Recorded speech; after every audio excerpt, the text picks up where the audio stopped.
Now अभी बीच में 12th का फिजिक्स के जो लेक्चर्स नहीं डाले थे, थोड़ा लिटिल बिट प्रॉब्लम था, कोई नेटवर्क इशू भी था। अभी मैं फिजिक्स का लेक्चर डाला हूं। ये आपको सीबीएसई का लेक्चर है और साथ में जेई और नीट के लिए जो स्टूडेंट अपीयर हो रहे हैं उनको सिर्फ फॉर्मूले याद रखना है, और सीबीएसई वालों को ये डेरिवेशन स्टेट बोर्ड वालों को याद नहीं रखना है। स्टेट बोर्ड की सिलेबस में ये नहीं है, बट जो भी प्रिपेयर कर रहे हैं जेई नीट के लिए, उनके लिए वो जो फॉर्मूले लास्ट के फॉर्मूले रहते जाएंगे, हर एक्सप्रेशन के जो डिराइव करते हैं, तो वो फॉर्मूले आपको ध्यान में रखना है। वैसे जब एमसीक्यू सॉल्व करेंगे तो टाइम पे वो फॉर्मूला यूज करेंगे तो इजी जाएगा समझने के लिए। तो अभी देखो, relation between drift velocity and electric current. तो ड्रिफ्ट वेलोसिटी इसके पहले मैंने समझा दिया था। वो ड्रिफ्ट वेलोसिटी वाला कंसेप्ट भी जो है वो सीबीएसई में उसका एक्सप्रेशन है, स्टेट बोर्ड में नहीं। और उसका जो फॉर्मूला है वो फॉर्मूला आपको याद रखना है जेई और नीट के दृष्टिकोण से। तो अभी relation between drift velocity and electric current. Now consider करते हैं conductor of length L and area of cross section A, और इलेक्ट्रिक फील्ड अप्लाई करते हैं अक्रॉस द कंडक्टर। तो अक्रॉस द कंडक्टर जब इलेक्ट्रिक फील्ड अप्लाई करेंगे तो electron का मूवमेंट क्या होगा? Opposite to the direction of electric field. अब opposite to the direction of electric field जब होता है तो ये कंडक्टर है और क्रॉस सेक्शन ए, इलेक्ट्रिक फील्ड अप्लाई किया, ये इलेक्ट्रॉन है, तो ये जो इलेक्ट्रॉन है ये इलेक्ट्रॉन की डायरेक्शन यहाँ पे opposite to the electric field दिखा देता हूं। उसके बाद देखो मैंने यहां लिखा है relation between drift velocity and electric current.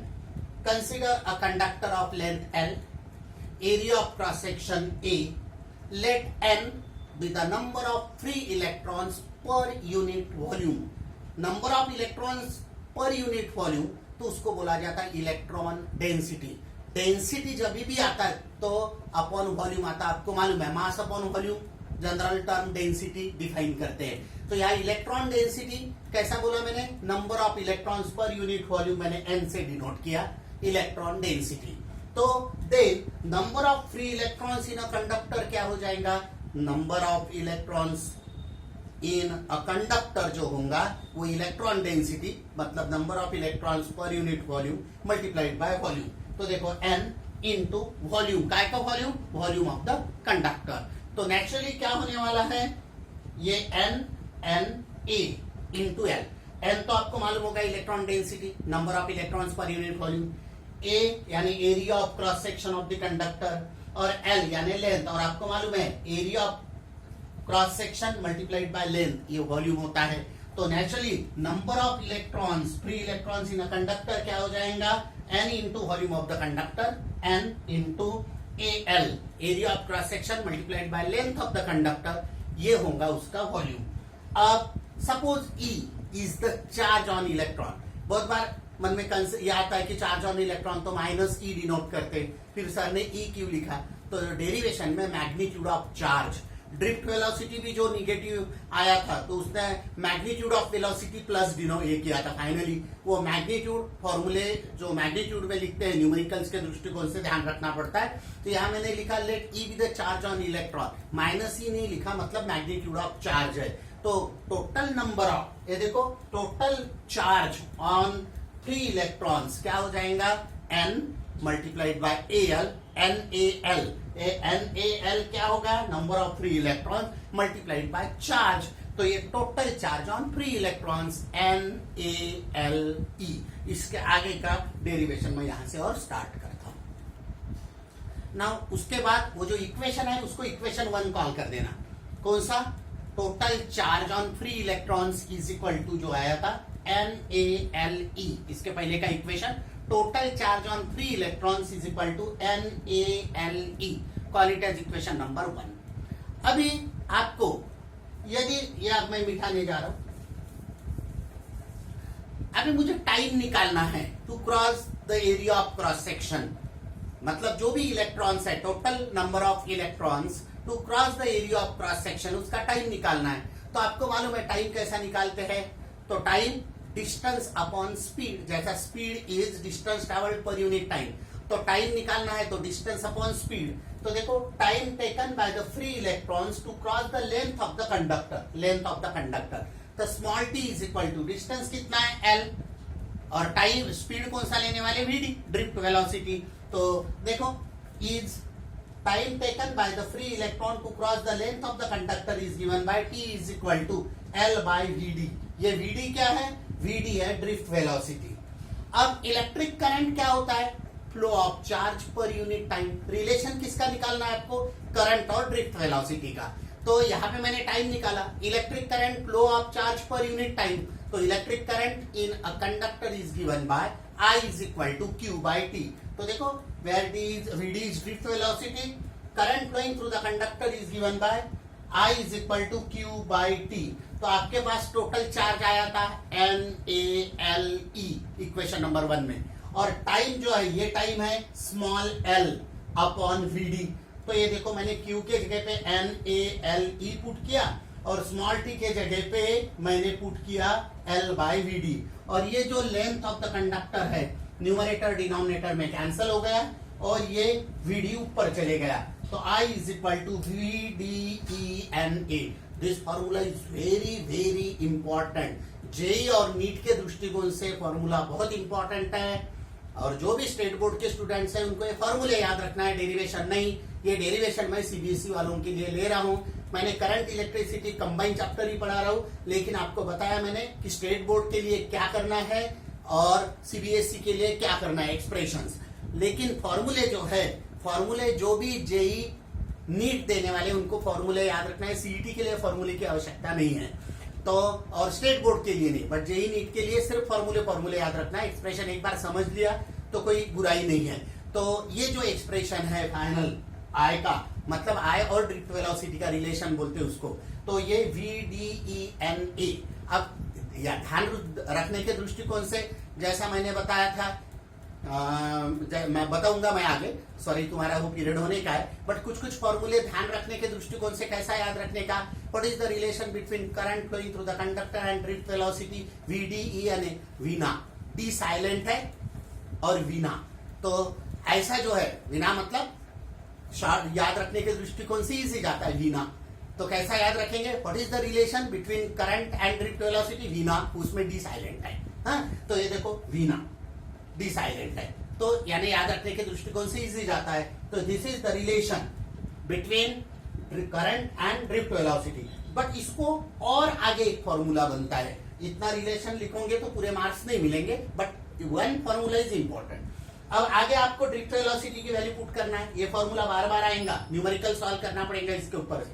अब आपको मालूम है ड्रिफ्ट वेलोसिटी का फॉर्मूला क्या है, स्मॉल ई कैपिटल ई, ये मैग्नीट्यूड ऑफ ड्रिफ्ट वेलोसिटी है, अदरवाइज माइनस साइन है, तो magnitude of drift velocity is small E capital E upon M into tau.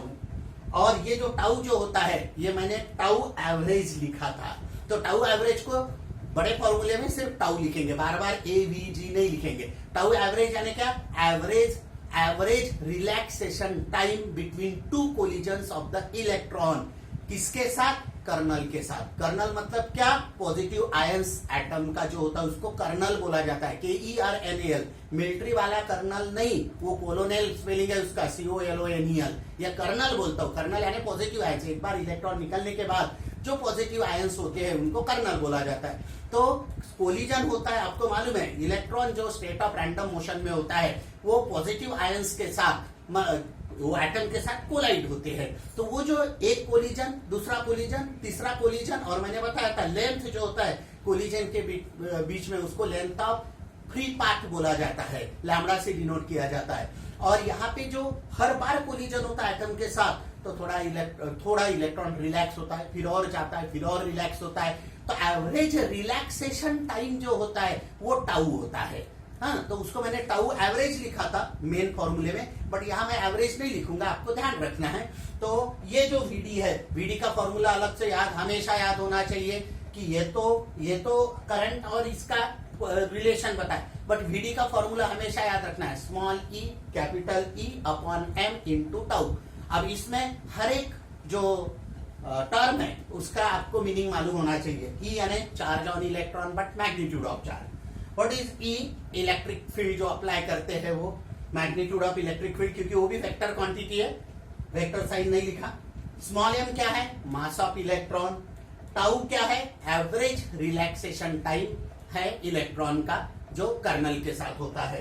तो ये वीडी का फॉर्मूला है, ये वीडी का फॉर्मूला मैं यहाँ पे पुट करूंगा। अब इसके बाद ये वीडी का फॉर्मूला याद रहना चाहिए, ये रिलेशन का फॉर्मूला याद रहना चाहिए। अब ये फॉर्मूला मैं यदि इसमें पुट करता हूं तो I is equal to small E capital E upon m into tau, ये देखो यहाँ पुट किया, मल्टीप्लाइड बाय वीडी का फॉर्मूला पुट किया बिना में, तो रहा क्या E इंटू एन ए, तो E इंटू एन ए। अब इसमें देखो मैंने ऐसा लिखने की पद्धत है, बाकी कुछ नहीं, तो ऐसा भी याद रख सकते हैं। तो ये इसमें ये ऐसा लगे तो मैं आपको कर देता हूं। तो इसमें मैंने क्या किया, ई साइड में रखा और ये पूरा ऐसा लिखा। तो आपको ये फाइनल एक्सप्रेशन है करंट और करंट का। तो ये आपको फॉर्मूला याद रखना है। रिले एक्सप्रेशन तो यही खत्म हो गया, this is the required expression, but VD का फॉर्मूला पुट करके आपको ये फॉर्मूला जो है, ये फॉर्मूला आपको जेईई और नीट के काम का है। सीबीएसई में भी इसके न्यूमेरिकल्स कभी आते हैं तो वो ध्यान से आपको, हालांकि एक्सप्रेशन यही पे खत्म हो गया, VDENA मैंने वो अलग से फॉर्मूला निकाल के दिया है आपको। अभी कुछ जेईई के दृष्टिकोण से फॉर्मूले बहुत ज्यादा, मैंने पहले बताया जेईई और नीट इतने आसान एग्जाम नहीं है, बट फॉर्मूले याद रहे तो डिफिकल्ट भी नहीं है जब एमसीक्यू सॉल्व करते हैं। तो ये एक्सप्रेशन नहीं है सीबीएसई बोर्ड में, बट फॉर्मूले डिराइव किए हैं कुछ, तो ये नोट में डालना है आपको। तो देखो मैंने क्या बोला, V इज, अभी रिलेशन कैपिटल V और VD इसमें फर्क है। कैपिटल V यहाँ पे मैं यूज कर रहा हूं जो potential difference across the conductor apply किया है वो। तो if V is the potential difference across the conductor, then electric field का मैग्नीट्यूड हमेशा V बाय L होता है। V upon length of the conductor, across the conductor V apply किया तो दैट्स व्हाई E क्या हो गया, E हो गया V बाय L। तो अभी आपको ये फॉर्मूला मालूम है, VD is equal to small E capital E upon small M into tau, अभी थोड़ी देर पहले डिराइव किया है। अब ये जो VD है इसमें E के जगह पे ये V बाय L रखा मैंने इंटू टाउ, तो नेचुरली VD क्या मिला आपको, EV by ML into tau. ये भी फॉर्मूला बहुत बार यूज करना पड़ता है, यानी आपको न्यूमेरिकल्स में क्या दिया है उस आधार पे फॉर्मूला यूज करेंगे। तो VD इज इक्वल टू, बहुत डिटेल पढ़ा रहा हूं मैं आपको, VD is equal to EV by ML into tau, ये लिखा, ये फॉर्मूला याद रखना है। अब इक्वेशन नंबर 2 में आपको मैंने V ना बताया था, तो I is equal to VD, D को साइलेंट रखना बोला था, तो V ना, तो ये VD जो था ये था, तो ये वैल्यू मैंने पुट कर दिया E इंटू NA। अब इसको सॉल्व किया मैंने तो E इंटू ई स्क्वायर, ये टाउ V इंटू NA।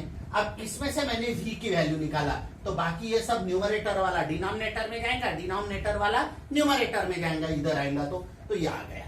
अब देखो मैं क्या बता रहा हूं, अब इसमें ब्रैकेट वाली टर्म देखो तो what is M, mass of the electron, what is L, length of the conductor, what is N, number of electron नहीं, number of electrons per unit volume यानी electron density, what is E, magnitude of charge, what is tau, average relaxation time between two successive collision, what is A, area of cross section। तो ये पूरा का पूरा देखो constant है, कब, at constant temperature, at constant temperature ये पूरा कांस्टेंट है।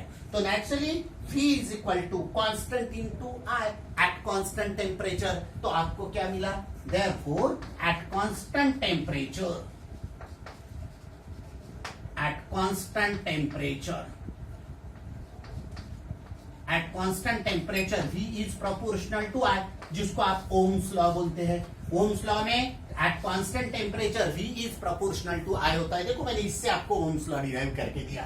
तो naturally eight constant temperature V is proportional to I, क्योंकि ये जो पूरी क्वांटिटी है ये कांस्टेंट टेम्परेचर पे चेंज नहीं होता। देखो होने वाला है mass of electron change, no, length of conductor, no, number of electrons per unit volume ये भी चेंज नहीं होने वाला है at constant temperature, charge on electron कुछ चेंज नहीं आने वाला है, टाउ एवरेज रिलैक्सेशन टाइम भी चेंज नहीं होने वाला है, average area of cross section, तो at constant temperature V is proportional to I, तो मैंने इससे आपको ओम्स लॉ डिराइव करके दिया।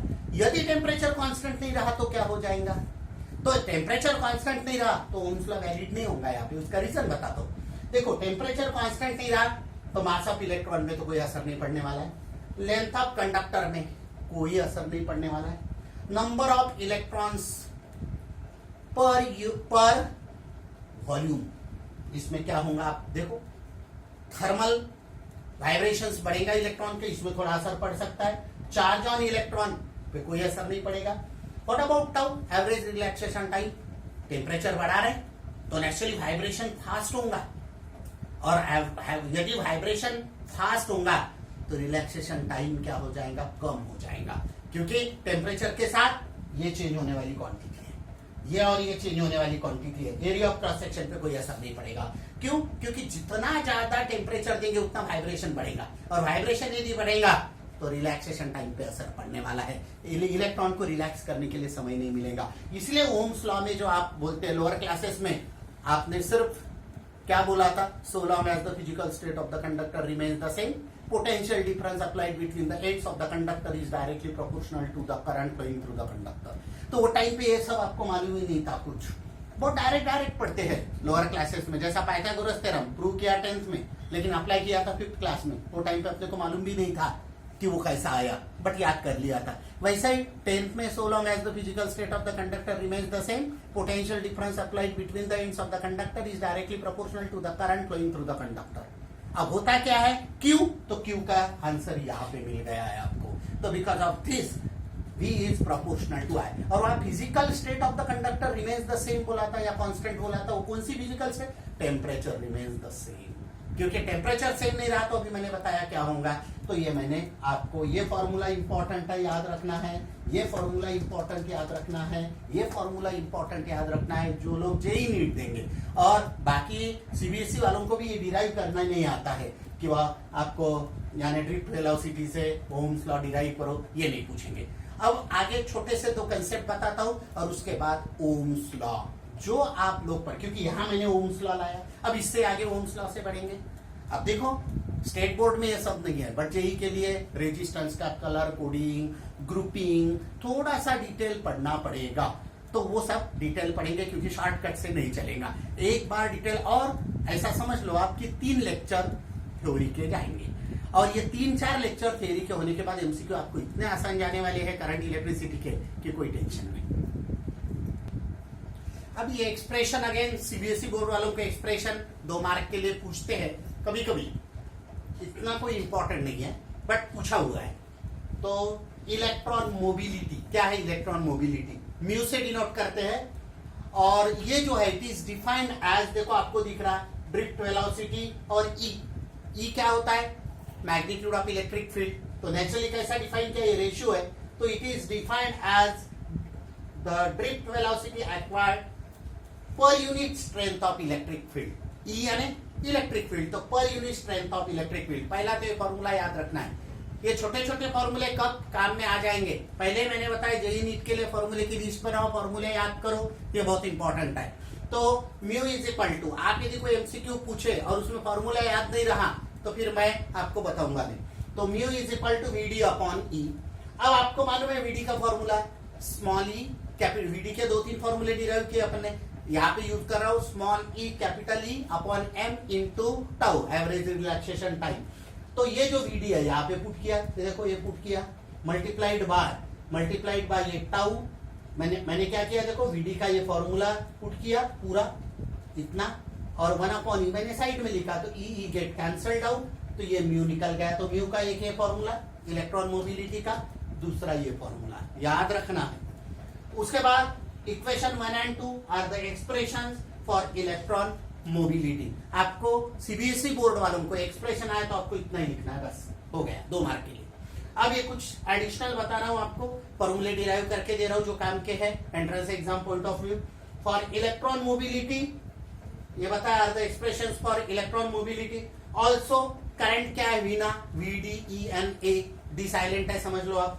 तो नेचुरली फ्रॉम 1 VD की वैल्यू क्या होगी, ये देखो VD की वैल्यू म्यू इंटू ई, ये म्यू इंटू ई यहाँ पे मैंने पुट कर दिया, तो म्यू ई ये value mu into capital E, और ई यानी वैसा ही रखा। तो ये जो रिलेशन है ये इसको बोला जाता है relation between electron mobility and current, electron mobility and current. तो ये रिलेशन भी आपको याद रखना है फॉर्मूला। अब इलेक्ट्रॉन मोबिलिटी का ऐसा यूनिट तो ये याद रखना है, ये डायमेंशंस नहीं है। डायमेंशंस रहता तो या कैपिटल एम होता था, स्मॉल एम है। तो SI unit is small M to the power -2, v का पावर -1 और s का पावर -1। इसको डिराइव करके देने की कोई आवश्यकता नहीं, आपको थोड़ा सा ध्यान रख सकते हैं। अदरवाइज इतने वीडियो लेक्चर्स पढ़ेंगे कि आपको भी और मेरे को भी पॉसिबल ही नहीं है, और कोई तो इतना डिटेल करवाता भी नहीं। मैं पूरे फॉर्मूले डिटेल करवा रहा हूँ आपको, तो उसमें लेक्चर्स बहुत बढ़ेंगे और सिलेबस बहुत ज्यादा वास्ट हो जाएगा। तो आपको ये फॉर्मूला ऐसा यूनिट भी याद रखना है। तो ये अच्छे से समझ लो आप। सीबीएसई वाले ये लिख डालो पूरा। स्टेट बोर्ड वाले जो एंट्रेंस एग्जाम देते हैं उनको पूरा लिखना ही होगा।